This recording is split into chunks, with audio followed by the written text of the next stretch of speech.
मोटापा अपने में एक बहुत बड़ा रिस्क फैक्टर है जिससे आपको आगे जाके सांस की दिक्कत हो सकती है या सांस की दिक्कत रह सकती है। और मोटे लोगों में सबसे कॉमनली अगर मैं कहूँ तो मोटापा होता क्यों है, क्योंकि या तो आप प्रॉपरली एक्सरसाइज नहीं कर रहे होते हैं या आपका डाइट प्रॉपर कंट्रोल नहीं होता है, आप बहुत ज़्यादा खा रहे पी रहे होते हैं, तो बेसिकली आपकी लाइफस्टाइल ऑलरेडी हेल्दी नहीं होती है। तो अगर आपकी लाइफस्टाइल हेल्दी नहीं है तो इन जनरल भी आप में जो नॉर्मल लोग हैं उनमें भी आपको सांस की दिक्कत और ये सब की दिक्कतें ज़्यादा हो सकती हैं। और जब मोटापा होता है तो ये इसके साथ जो आपका मोटापे के वजह से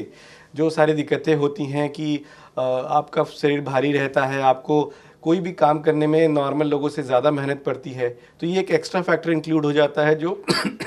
मोटे लोगों के अंदर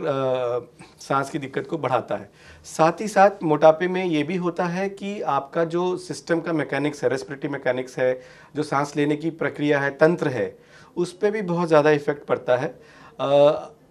आपकी मांसपेशियाँ जो होती हैं वो भी कमज़ोर हो जाती हैं। आपको जो आप क्योंकि मोटापा होता है तो यहाँ जो छाती का जो एरिया होता है वहाँ पे भी फैट ज़्यादा होता है, तो उनको भी ज़्यादा मेहनत करनी पड़ती है। तो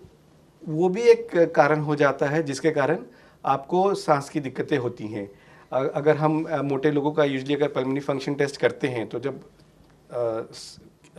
जो उसके अंदर हम लोग को यूजुअली रेस्ट्रिक्टिव पैटर्न आता है, मतलब कि आपकी सांस फेफड़े, एक जनरल टर्म में कहूँ तो आपके फेफड़े जो है पूरी तरह से फुल नहीं पाते हैं उसके अंदर, इसका कहने का मतलब है। तीसरा कहें कि मोटे लोगों के अंदर नॉर्मल बीमारियां बहुत ज़्यादा होती हैं, हार्ट की बीमारी ज़्यादा होती है, ऑब्स्ट्रक्टिव स्लीप एपनिया जिसमें रात में आपको खर्राटे आते हैं जिसकी वजह से आप रात भर सो नहीं पाते हैं, जिसके कारण दिन भर थकावट रहती है, वो भी आपको ज़्यादा होती है। तो ये भी एक बहुत बड़ा फैक्टर होता है जो मोटे लोगों के अंदर हफ्नी का कारण बढ़ाता है। और हार्ट का हो गया, स्ट्रोक हो गया, एस्पिरेशन मतलब कि जो आप खाते हैं वो भी फेफड़े में जाने का रिस्क ज़्यादा होता है। तो और भी बहुत सारे फैक्टर्स हो जाते हैं, शुगर होता है, मेटाबॉलिक सिंड्रोम होता है। तो ये सब बीमारियां भी मोटे लोगों में ज़्यादा होती है, जो भी एक कारण होता है कि आपके फेफड़े के ऊपर भी उसका इफेक्ट आता है कहीं ना कहीं, और आपको सांस लेने में दिक्कत ज़्यादा हो सकती है नॉर्मल लोगों के निस्बत। जी डॉक्टर साहब, अब मैं ये जानना चाहूँगी कि जैसा कि हम जानते हैं कि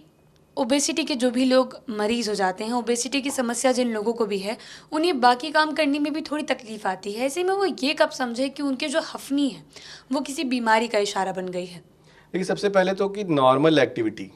जो आप खाना पीना खाते हैं, कपड़ा बदलते हैं, बाथरूम जाते हैं, नॉर्मल एक्टिविटी जो आप रूटीनली करते हैं, उसमें भी अगर आपको दिक्कत हो रही है तो डेफिनेटली आपको बहुत मेजर प्रॉब्लम है और आपको तुरंत डॉक्टर को दिखाना चाहिए। दूसरा ये कि जो आपके उम्र के लोग जो नॉर्मली कर पाते हैं और आप नहीं कर पा रहे हैं, तो ये भी एक इम्पॉर्टेंट मार्कर है जो आपको बताता है कि कहीं ना कहीं कुछ ठीक नहीं है। तो आपको उसके लिए इवैल्यूएशन करना चाहिए, डॉक्टर को दिखाना चाहिए, उसके ऊपर ध्यान देना चाहिए।